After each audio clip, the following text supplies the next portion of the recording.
So, Fujio has had his quirk the whole time?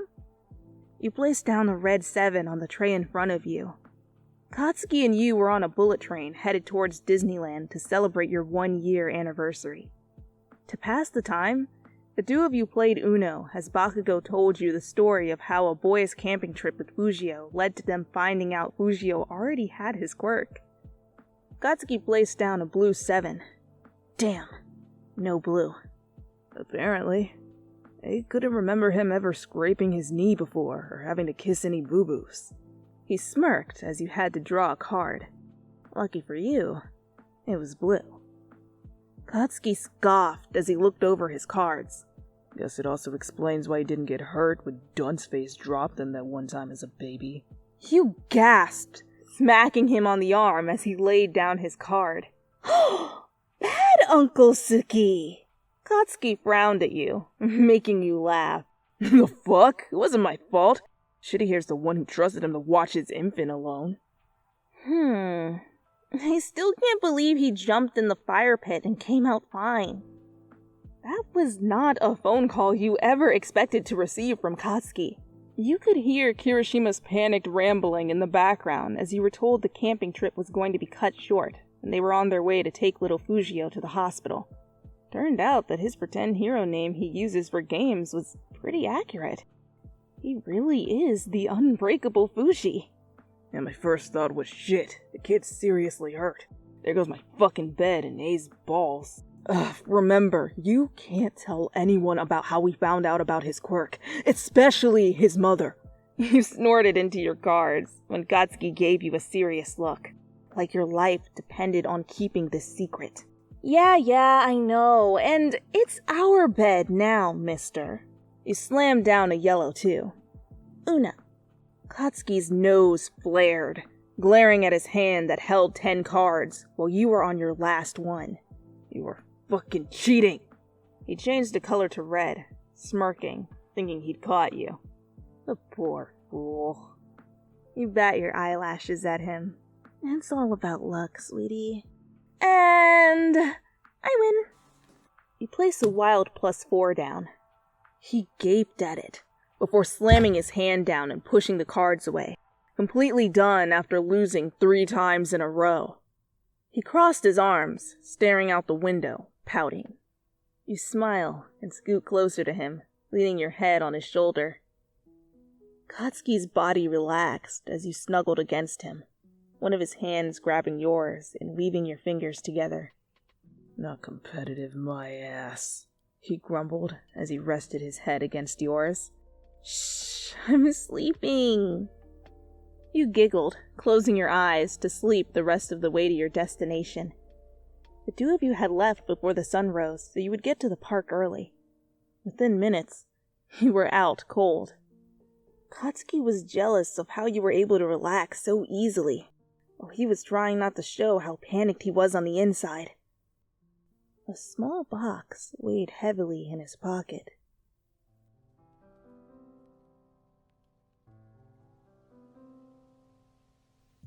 Katsuki grumbled from the table, chewing his straw as he watched you gush over the fucking park actor dressed like a duck in a sailor outfit. Second attempt at a proposal foiled. He had first tried at the park entrance, wanting to pop the question in front of the sign that said, "Welcome to the happiest place on earth," potentially making that one spot literally the happiest place on earth for the both of you. The plan was to have him go through the metal detector with the ring in his pocket, setting it off, and have the security guard in on it, pull the two of you to the side by the sign and have him take out the ring. But no! You have to be so connected to your inner child that you ran ahead without him to grab an itinerary and a map before he even had a chance to scan his ticket. The security guard patted his shoulder, sympathetic. Then, at lunch, he tried to do that cheesy, "Oh, what's in my dessert? A ring?" Nope. Before he could even order the dessert and slip the waitress the ring, you saw that fucking duck waddle his ass over and suddenly your boyfriend didn't fucking exist. Is there anything else I can get you? Ah! Katsuki slammed a few bills down on the table and walked towards you, ignoring the bewildered waitress and not caring about his change. You were waving goodbye to the stupid duck when he took hold of your wrist, pulling you away. Come on, Glowworm. We got more ground to cover. Time to go to Plan C. Giant-ass princess castle. The most stereotypical place to propose at this particular park. He knows you'd enjoy it, so who fucking cares at this point? He just wants to put the damn thing on your finger already. It doesn't matter how many times I see it. I'm still in awe. You sigh, leaning against the railing as you admire the castle. Katsuki wrapped his arms around your waist, resting his chin on your shoulder. You know you can go inside. If you're willing to pay the price, you can eat in the ballroom and even get married, right where Cinderella met her Prince Charming. So romantic. I like the original better, especially the eye gouging part. You elbow him in the gut, making him chuckle. He watched as you took a few more pictures of the castle. It was time. Katsuki cleared his throat as he dug into his pocket for the box. You know, if you wanted, we could be one of those people willing to pay the... Over on Main Street, confetti cannons went off. A fucking parade with floats slowly moving down the road had randomly started up. Why is there a fucking parade? You launched yourself out of his arms, your body knocking into his, holding the box and sending it to the ground. Oh, fuck! It's 2 p.m. already? Come on, Katsuki! Not even looking back, you ran off to get a good view. Katsuki groaned as he searched the ground for the box. He found it, but he'd completely lost you. Are you fucking serious? Does this fucking universe hate me? What did I do to deserve this? Katsuki dragged his hands down his face. Taking deep breaths to calm himself, he started to look for you. Lucky for him, your quirk made you stick out. At least he knew you were happy. After the parade, Bakugo let you drag him onto a miniature train that would take you to the other side of the park with a wildlife tour on the way there. One more attempt. While you stepped away to use the bathroom, he waited right by the entrance to the platform to get a chance to convince the conductor about helping him propose. He had the best chance on this train. No mascots for you to run off to, no extra loud distractions, and no way you could run off without him again. You were trapped to sit through his entire proposal whether you liked it or not. Hopefully you did like it. Katsuki started to grind his teeth, becoming more irritated. Where the hell was the conductor? His thoughts were interrupted by his phone ringing. He turned around and answered when he saw who was calling. What do you want, dumbass? Did you do it? Did they say yes? Of course they did! I'm so proud! Kirishima's overly cheerful voice rambled on as Katsuki pinched the bridge of his nose. Through gritted teeth, he groaned. I didn't ask yet. What? You guys have been there for hours. Why the hell not? You get cold feet, bro? Katsuki gripped his hair in frustration. No! I tried 3 goddamn times! Happiest place on earth, my ass! This fucking place is the worst! Why did I think this place would be good? It's fucking full of distractions and interruptions left and right! I'm lucky enough for them to be next to me for a solid 5 minutes! I take my eyes off of them for a second and they're fucking gone! Did you even plan this out? Or are you winging it like when you fight? He rolled his eyes, turning away from the people who were shooting him looks.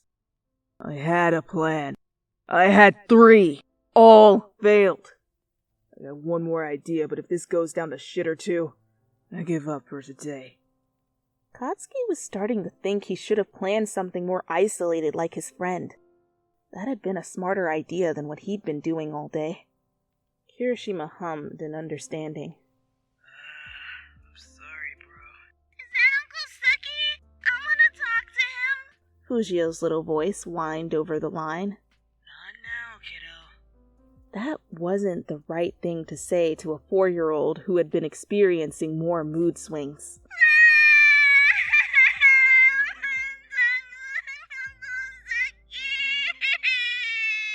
A loud wail rang through the phone. Katsuki yanked it away from his ear in surprise. Hey, put a cork in the fucking brat before he damages my eardrums! Kirishima tried to shush Fujio and promised that he could talk to Katsuki later tonight, but that wasn't good enough. Are you talking to Fujio? Katsuki jumped as you stepped up beside him. His head shot up towards the front of the train. The conductor was already there, setting up. Fuck. Hi, Fujio. Why are you crying, sweetie? Shit. Well, maybe he could do it on the train ride. It's not that big of a deal to get the staff involved. Yeah, he can do this.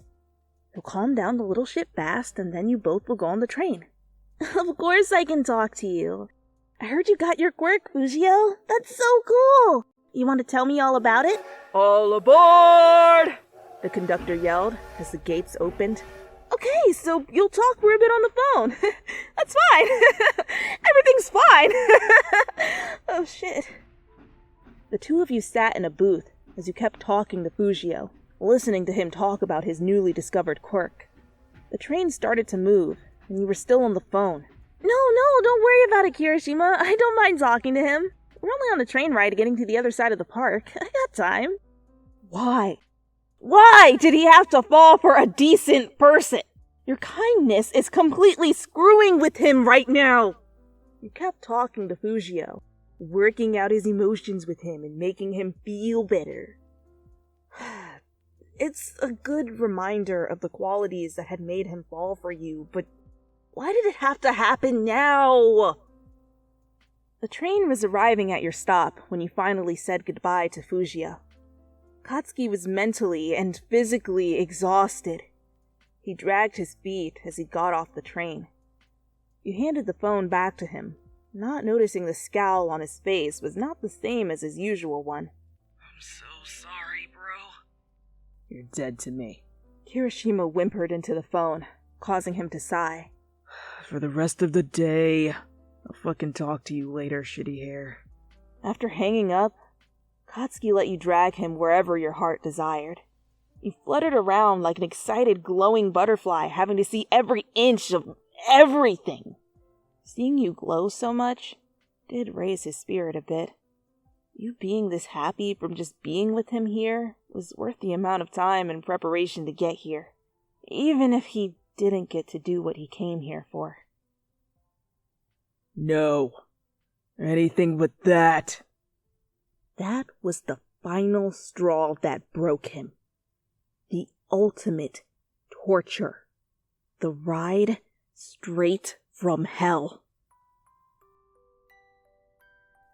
It's a small world after all. Fuck whoever wrote that damn song. Katsuki would howitzer his ass into space if he could right now. You pulled on his arm, dragging him over to the ride. Oh, please, for me. He groaned towards the sky as he was easily pulled into the little boat. He sat in the boat like a grump as you sang along to the song before you'd even entered the tunnel. Katsuki could already feel a migraine coming on. He better get some therapy sex for the trauma you were putting him through on this ride. With his eyes shut, he tried to tune everything out. Finally, everything was quiet. Wait, the boat had stopped moving. He sat up straighter as his eyes opened, only to see darkness. And what the fuck happened? Attention guests! Someone who sounded like they were using a megahorn shouted down the tunnel. There was a small power surge and a few of the rides are currently without power. Please stay inside the ride until the problem has been resolved. Once everything has been fixed and you get off, everyone will be given a free meal token at any restaurant at our park. Sorry for the inconvenience. Well, that fucking sucks. Katsuki grumbled. Fingers slid across his bare arms as you quickly latched yourself onto him as soon as you were able to find him. He could feel you trembling slightly. Are you scared? It's a little creepy to be sitting in the dark with all those dolls staring at you. You mumbled into his arm. He sighed, leaning back and letting you cling to him. Relax. I'm here, dumbass. I'll always be here for you. You smiled against his shoulder, humming happily as you held his arm closer to your slightly glowing body. Fuck it. He came here to do one thing, and damn it, he's going to do it. You know that, right? I'll do anything for you. Even get on a stupid-ass ride like this. 'Cause you love it, and I love you. His free arm reached into his pocket as the room became even brighter. Now, he can clearly see your smiling face right in front of him. I love you too, Katsuki. You leaned in for a kiss, but he stopped you as he whispered, Prove it. Prove it? How? You pulled back and furrowed your brows. I've been waiting all day for this. You better fucking say yes. Finally. Katsuki held up the open box to you. Marry me.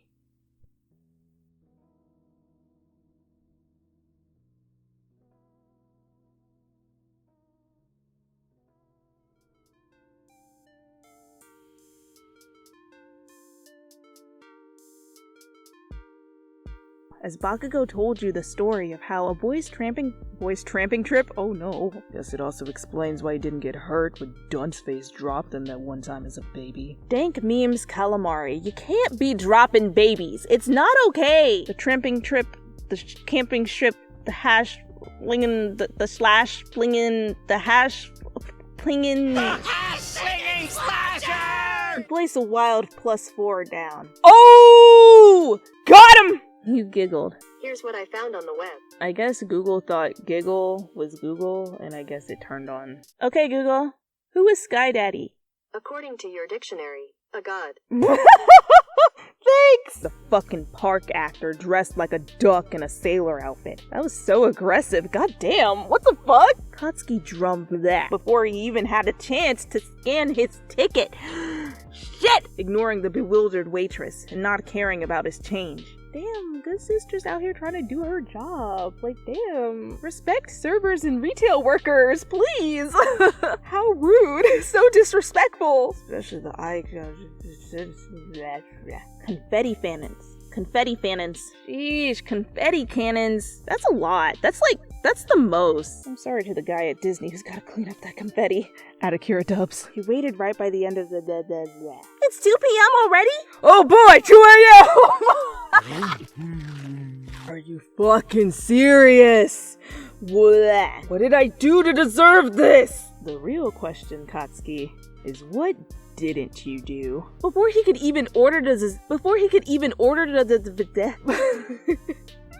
oh god.